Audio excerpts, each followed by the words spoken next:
પાદરાના Gambhira bridge પરથી લટકતું tanker ઉતારવાની કામગીરી ચાલુ કરવામાં આવી છે। ટેન્કર ઉતારવા માટે આધુનિક ટેકનોલોજીનો ઉપયોગ થઈ રહ્યો છે। ટેન્કરને ઉતારવા માટે એર લિફ્ટિંગ રોલર બેગનો ઉપયોગ કરાઈ રહ્યો છે। 900 મીટર કેબલથી ટેન્કરને બ્રિજના છેડેથી ખેંચવામાં આવશે। 50 વ્યક્તિની ટીમ ટેન્કરને નીચે ઉતારવાનું કામ કરી રહી છે।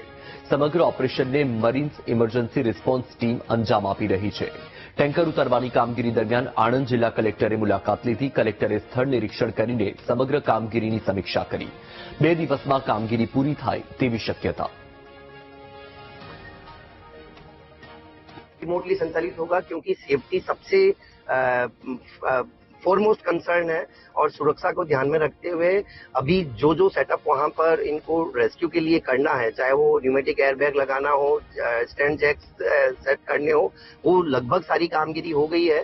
बट उसको डबली इंश्योर करने के लिए पूरी इंजीनियरिंग जो इनको करनी है वो अभी चालू है एंड ऑपरेशन नहीं किया जाएगा।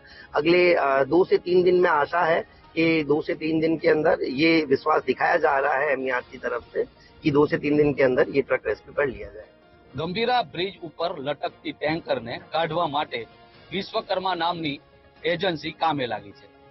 7 દિવસથી સમગ્ર ઓપરેશન માટેની કામગીરી ચાલી રહી છે।